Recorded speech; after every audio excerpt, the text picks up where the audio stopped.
దాని మీద ఎంతో మంది కూడా బీఆర్ఎస్ పార్టీ నిలదీసినప్పటికీ కూడా సరైన సమాధానం లేదు, సరైన పర్యవేక్షణ లేదు. అది కాకుండా ఇప్పుడు ఈ గ్రామ స్థాయిలో ఉన్నటువంటి ఎలిమెంటరీ స్కూళ్లను కూడా నిర్మూలించి వాటిని తీసివేసి క్షేత్ర స్థాయిలో, మండలంలో, క్లస్టర్ స్థాయిలో ఒక కొత్త నూతన పథకం తీసుకొస్తున్నామనేది ఒక ప్రజలను మద్దతు, విద్యార్థులను మద్దతు కాలం గడుపుతున్నారు తప్ప విద్యా వ్యవస్థను కానీ అటువైపు విద్యార్థి వ్యవస్థను కానీ ముందుకు తీసుకుపోయే విషయంలో కాంగ్రెస్ ప్రభుత్వము పూర్తిగా విఫలమైపోయిన విఫలమైన చెప్పడంలో ఎటువంటి అతిశక్తి లేదు. కాబట్టి ఈ కాంగ్రెస్ ప్రభుత్వానికి బుద్ధి చెప్పాలంటే యువత తలుచుకుంటే జరగనిది ఏదీ లేదు.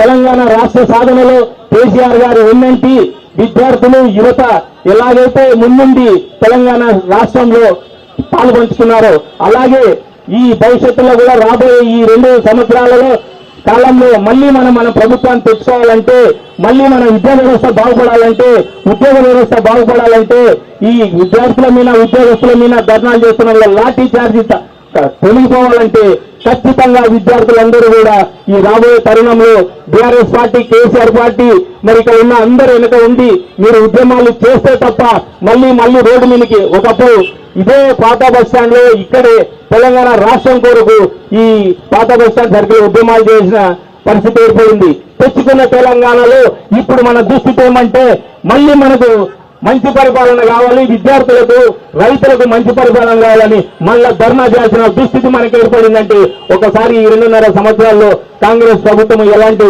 పరిపాలన చేస్తుందో ఆలోచించాల్సిన అవసరం ఇక్కడ ఉన్న అందరికీ ఉంది.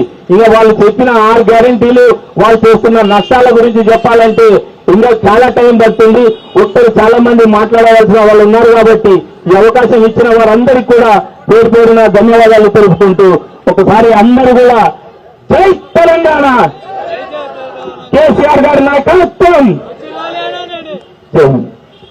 Secretary thanks. మళ్ళీ సారే రావాలి, కారే రావాలని చెప్పినందుకు ధన్యవాదాలు. ఇప్పుడు పద్మా వెంకటేశ్వర రెడ్డి మాట్లాడవలసిందిగా, మాజీ జెడ్పీటీసీ పద్మమ్మ మాట్లాడవలసిందిగా కోరుతున్నాం. 2 నిమిషాలమ్మా, చాలా మంది ఉన్నారు.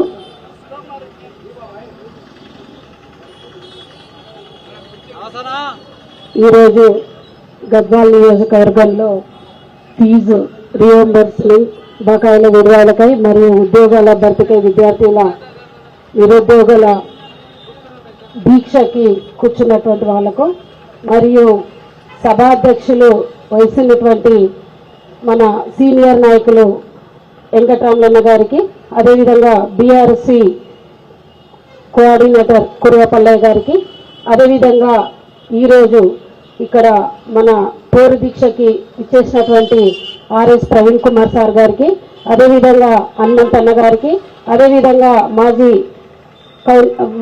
మున్సిపల్ చైర్మన్ కేశవన్న గారికి, అదేవిధంగా రైమన్ సారు, అదేవిధంగా ఇప్పుడు ప్రజెంట్ కౌన్సిలర్స్, అదేవిధంగా ఇక్కడ ఉన్నటువంటి వేదికపై ఉన్నటువంటి పెద్దలకు, వేదిక ముందున్నటువంటి వాళ్ళందరికీ కూడా నా పేరున ధన్యవాదాలు చెప్తూ ఈరోజు జరుగుతున్నటువంటి బీఆర్ఎస్ మరియు బీఆర్ఎస్వి పేరు దీక్ష కార్యక్రమం మీకు అందరికి కూడా తెలుసు. కాంగ్రెస్ ప్రభుత్వానికి ఒక చెంపపెట్టుగా నిలవాల్సిందిగా నేను కోరుతా ఉన్నా. కాంగ్రెస్ అధికారంలోకి వచ్చిన తర్వాత మీకు అందరికి కూడా తెలిసిన విషయమే. ఇంతకుముందు గతంలో ఎట్లుండే తెలంగాణ, ఇప్పుడు ఎట్లయింది తెలంగాణ అని కూడా మీరందరూ కూడా చూడాల్సిన అవసరం ఎంతకైనా ఉంది.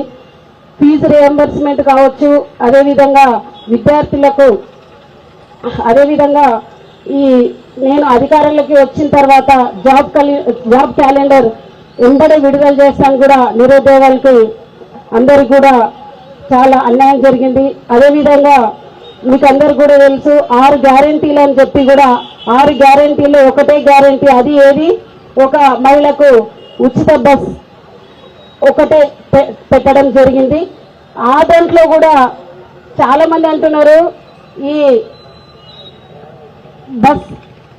ఉచిత బస్సు సక్సెస్ అయిందని. నాకు తెలిసి ఉచిత బస్సు అనేది ఎక్కడ కూడా సక్సెస్ కాలేదు.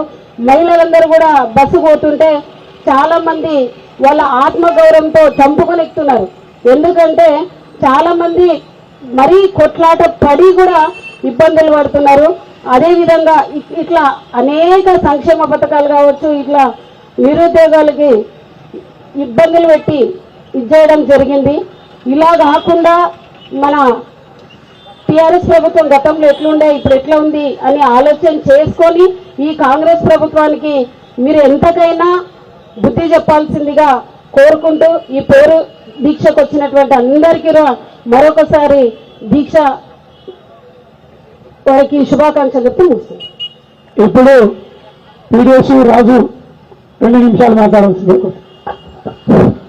జై తెలంగాణ సభ అధ్యక్షులు బీఆర్ఎస్ రాష్ట్ర నాయకులైనటువంటి నాగతోటి విగ్రహం గారికి మరో విధంగా ఈ కార్యక్రమాన్ని పూర్వ దీక్ష పేరుతో మరి తెలంగాణ ఉద్యమ జ్ఞాపకాలను గుర్తు చేసినటువంటి మిత్రులు బీఆర్ఎస్ జిల్లా ప్రెసిడెంట్ కూరపల్లయ్య గారికి, అదేవిధంగా మరి ఈ కార్యక్రమానికి ముఖ్య అతిథిగా ఇచ్చేసినటువంటి తెలంగాణ రాష్ట్ర ప్రధాన కార్యదర్శి విద్యావేత్త మరియు గౌరవనీయులు డాక్టర్ ఆర్ఎస్ పైడికుమార్ గారి సారికి, మరియు గద్వాల నియోజక ఇన్ఛార్జి బహుజన బిడ్డ హనుమంతరాడన్న గారికి, మరి అదేవిధంగా గద్వాల పట్టణ మాజీ మున్సిపల్ చైర్మన్ కేశవన్న గారికి, మరి డైరెక్టర్ టీపీడీసీ పద్మ వెంకటేశ్వర గారికి, మరి గాళ్లపాటి రాఘవేంద్ర రెడ్డి గారికి, మరి చక్రధరయ్య గారికి, రెహమాన్ గారికి, మరి మిగతా కౌన్సిలర్లకి అందరికీ ఇక్కడ విచ్చేసినటువంటి మీడియా మిత్ర శ్రీగలకు ప్రతి ఒక్కరికి పేరు పేరున ధన్యవాదాలు తెలియజేస్తా ఉన్నాను.